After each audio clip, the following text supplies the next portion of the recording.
which has awakened and shaken the world to the reality of the nature of the Israeli state.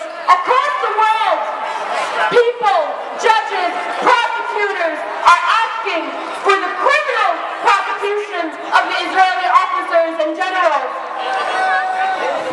The shrill screams of our daughters in Gaza who watch their parents and brothers murdered pierce the cloak of deceit. And so we ask, as we stand here, where, my people, my brothers and sisters, our students, where are we going? And if indeed we see the reality, we heard the call, what will we do to honor our Arab people, to honor ourselves, our own future?